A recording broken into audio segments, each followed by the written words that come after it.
మీ పేరు? నా పేరు నమ్మి భానుప్రకాష్ యాదవ్. చెప్పండి. కూటమి ప్రభుత్వం టీడీపీ పార్టీ పుట్టి 43 సంవత్సరాలు అయింది. ఎలా అనిపిస్తుంది పార్టీ?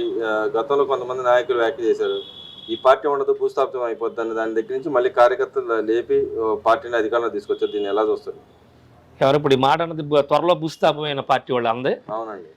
అయితే మరి 43 సంవత్సరాల కాడి నుంచి ఆ రోజు నందమూరి తారక రామారావు గారు పెట్టిన పార్టీ ఎంతోమంది ఈ పార్టీని ఎన్నో రకాలుగా ఏదో రకంగా దాన్ని తుడుచుకోవాలి అని చెప్పి ఎన్నో ప్రయత్నాలు చేసినప్పుడు కూడా ఈ రోజుకి కూడా దానికి ఒక తెలుగుదేశం పార్టీలో ఒక చెక్కు చెదరని సైన్యంలాగా పనిచేస్తున్న కార్యకర్తలు ఉన్నది ఒక తెలుగుదేశం పార్టీ అన్నది మొత్తం రాష్ట్రం, ఇరు రాష్ట్రాలు మొత్తానికి కూడా తెలుసు. ఏంటంటే వీళ్ళు ఏదో మాట్లాడడం తప్ప మనం చూశారుగా నిన్నగాక మొన్న జరిగిన ఆవిర్భావ దినోత్సవం రోజు ఒక పండగ వాతావరణంలో రాష్ట్రం మొత్తం తెలుగు రాష్ట్రాలు రెండు కూడా ఒక పండగ వాతావరణంగా జరుపుకున్నాయి. ఇది చాలు ఉదాహరణ. ఏ పార్టీ భూస్థాపితం అయిపోద్దో, ఏ పార్టీ ఇంకొక 100 ఏళ్ళు ఉంటుందో అనేది దీన్ని బట్టి మనం అర్థం చేసుకోవచ్చు. అంటే గతంలో చేశారు కదా, పార్టీ భూస్థాపితం అయిపోద్ది, ఇంకా దాంట్లో ఉన్న నాయకులు నలుగురు లాగేస్తే ఆ పార్టీలో ఎవరు ఉండరు, పార్టీని రెండుగా చీద్దు అనే ఆలోచనలో కూడా కొంతమంది చేశారు గతంలో. కార్యకర్తలు దాన్ని లేకుండా చేశారు. భూస్థాపితం ఏదైతే ఆలోచన భూస్థాపితం చేసిన పరిస్థితి కదా. ఇప్పుడు ఈ మాటలు మాట్లాడబట్టి 11 సీట్లు ఇచ్చారండి. త్వరలో 11 కూడా ఉండవు. ఆ రోజు అసెంబ్లీలో జగన్మోహన్ రెడ్డి అన్నాడు, ఇంకో 4 లాగితే మీకు కనీసం ప్రతిపక్ష హోదా కూడా ఉండదు అన్నాడు. ఈరోజు 11 సీట్లు పట్టుకొని నాకు ప్రతిపక్ష హోదా ఇంకో కావాలని గొడవ చేస్తున్నాడు. వీళ్ళది ఏంటంటే మాట్లాడే మాటలకి చేతలకి ఏమి పొంతలు ఉండదు. అసలు ఇవన్నీ ఏంటంటే బఫూన్ మాటలు మాట్లాడుతుంటారు. వీళ్ళకి అధికారం ఇంత దారుణంగా ప్రజలు అధికారం పోగొట్టినప్పటికి కూడా వీళ్ళకి మాత్రం ఎటువంటి పొగరు తగ్గలేదు. అదే మాటలు మాట్లాడుతున్నారు. ఒకళ్ళొకళ్ళు కూడా రకరకాల కేసుల్లో వాళ్ళు చేసిన పాపాలన్నీ కూడా ఈరోజు బయటపడుతూ అన్ని పాపాలు రుజువులతో సహా మొత్తం బయటికి వెళ్తున్నా సరే ఇంకా కొంతమంది ఇంకా ₹5 పేటీఎం గాళ్ళు ఇంకా మాట్లాడుతూనే ఉన్నారు. ఇలా మాట్లాడుతూ ఉంటే త్వరలో ఈ పార్టీ అసలు భూస్థాపితలాగా ఈ మాట్లాడే వాళ్ళు ఎవరైతే ఉన్నారో ఈ పార్టీ కనుమరుగు కాదు, అసలు మొత్తం జనాభా మర్చిపోతారు. అదే చూస్తుంది. రాష్ట్రంలో ఏదైతే P4 కాన్సెప్ట్ కొత్తగా గవర్నమెంట్ తీసుకొచ్చింది, దానివల్ల ఎలాంటి ఉపయోగం ఉందంటారు? వైసీపీ నాయకులు మాట్లాడుతున్నారు, ఏదైతే ప్రజలకి ఇస్తాన సంక్షేమ పథకాలు ఇవ్వకుండా తప్పించుకోవడానికే బాధ్యత తీసుకొచ్చారని చెప్పి మాట. నిజంగానే ఆ పరిస్థితి ఉందంటారా?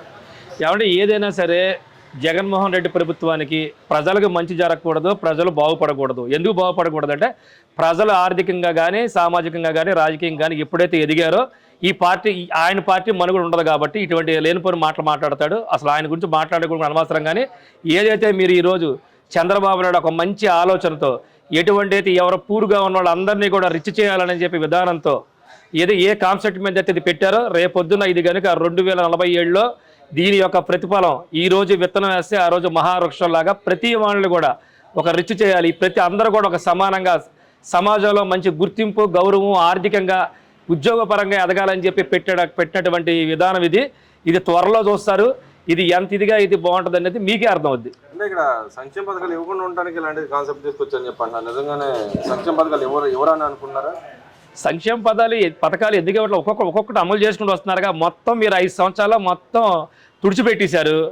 అసలు ఇంతకుముందు ప్రతిపక్షంలో ఉన్నటువంటి తెలుగుదేశం పార్టీ మన నారా చంద్రబాబు నాయుడు గారే మొన్న సమావేశంలో కూడా చెప్పారు, అసలు మేము అనుకున్నది ఊహించిన దానికన్నా ఈరోజు పొజిషన్లో చూస్తే వాళ్ళు అంతకన్నా చేసిన అవినీతి బయటపడుతుంది. ఇంత ఇదిగా రాష్ట్రం ఉన్న పరిస్థితుల్లో కూడా అన్ని సంక్షేమాలు చేసుకుంటూ రావడానికి 1-2 రోజులు లేట్ అవ్వచ్చేమో కానీ ప్రతిదీ కూడా ఇస్తామని చెప్పి నిన్నకాక మొన్న పార్టీ ఆవిర్భావ దినోత్సవం రోజు కూడా చెప్పారు. అదే రకంగా అన్ని కార్యక్రమాలు చేస్తున్నారు, పెట్టుబడులు తీసుకొస్తున్నారు. ఇప్పుడు ఆయన వస్తుంటే ఎటువంటి పెద్ద కంపెనీలు వస్తున్నాయో మనం డైలీ చూస్తున్నాం. అన్నీ జరగాలంటే టైం ఉంటుంది. రాత్రి ఆ పార్టీ మారిపోగానే ఉదయాన్నే మొత్తం అయిపోలేదు, ఎవరు ఇచ్చేయట్లేదు, ఈ పిచ్చి మాటలు కాదు. మొత్తం కూడా అన్నీ ఒకటి చేసుకుంటూ వస్తున్నారు. ఇంకో 2-3 నెలల్లో మన ఏప్రిల్ నెలలో ఏదైతే తల్లికి వందనం అని చెప్పి ఇచ్చారో అది కూడా పడుతుంది. అప్పుడు ఈ పేటీఎం గాళ్ళు ఏం మాట్లాడతారో చూడాలి. మరి అదేవిధంగా ఏదైతే పేర్నేని నాని గారి వ్యవహారం ఉందో, ఏదో బియ్యం మాయమైన కేసులో వాళ్ళ మిస్సెస్ మీద కేసు పెట్టిన పరిస్థితి అయితే ఆయన ఇప్పుడు వచ్చి మాట్లాడతాం, మా మీద అక్రమ కేసు పెట్టారు, ఏదైతే 6A ఇవ్వాల్సిన నోటీసులో కూడా మమ్మల్ని అన్యాయంగా ఇరిగించారు, ఇంకా మమ్మల్ని బాగా బాధపడుతున్నారు ఈ కూటమి ప్రభుత్వం అని చెప్పాలి. నిజంగా నా పరిస్థితి ఉందంటారా? ఇప్పుడు ఏమండి ఇవన్నీ తప్పు చేసిన వాడు మాట్లాడే మాటలు 100 రకాల మాటలు మాట్లాడతాడు. చట్టం నువ్వు తప్పు చేయకపోతే ఇన్ని మాట్లాడాల్సిన పని కానీ ఇంత నువ్వు భయపడిపోయి రచ్చెక్కాల్సిన పని లేదు. చట్టం ఉంది, తన పని అది చేసుకుపోతుంది. ఈ రోజుకి వచ్చి కూడా దానికి సంబంధించి ఎటువంటి ఇక కేసు కూడా ఫైల్ చేయాలి. అప్పుడే ఎందుకు మీరు భుజాలు తడుకొని మీరు తప్పు చేయకుండా ఉంటే అలాగే నిలబడండి. చట్టం ఇక్కడ నేను డబ్బులు కట్టే కదా నా మీద ఇంకా ఎందుకు కక్ష సాధిస్తున్నారు, మేము అసలు ఈ చట్టమే లేదు, 7 ఏళ్ళు పడే శిక్ష కాదు అని చెప్పి అంటున్నాడు ఆయన.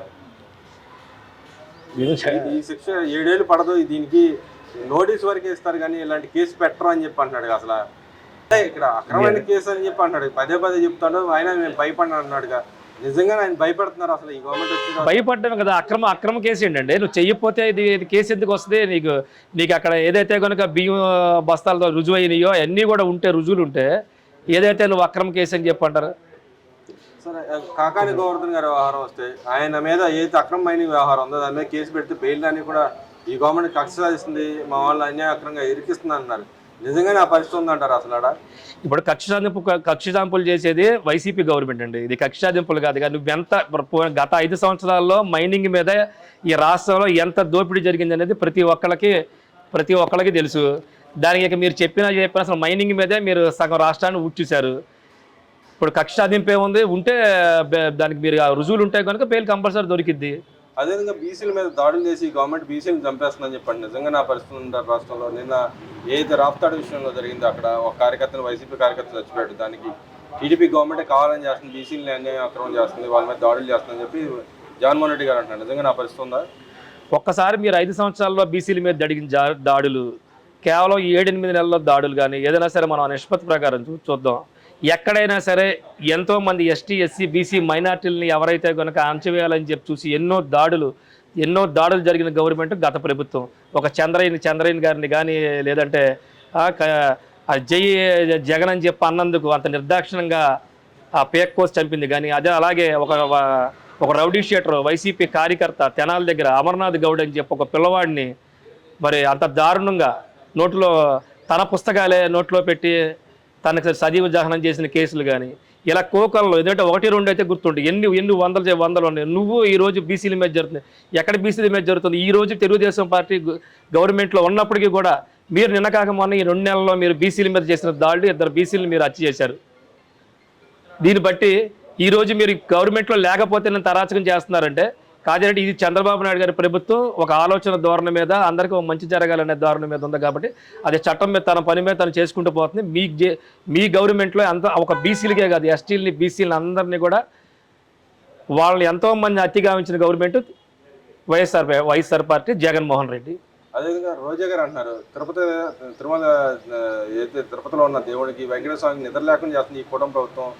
24 గంటలు దర్శనం కల్పిస్తుంది, నిద్రమానేయకుండా చేస్తుంది. గతంలో అయితే సాంప్రదాయాలను లేకుండా చేస్తుందని చెప్పి మాట్లాడుతుంది. దాన్ని ఎలా చూస్తాం? ఇది అన్నిటికన్నా ఇది పెద్ద జోకు.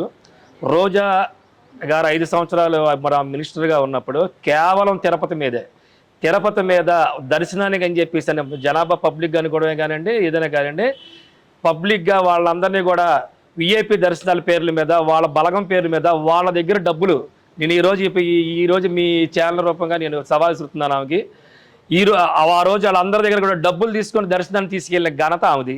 ఆమె కూడా ఈరోజు ఇటువంటి తిరుపతి దేవస్థానం మీద మాట్లాడుతుంటే ఇంతకన్నా దారుణం లేదు.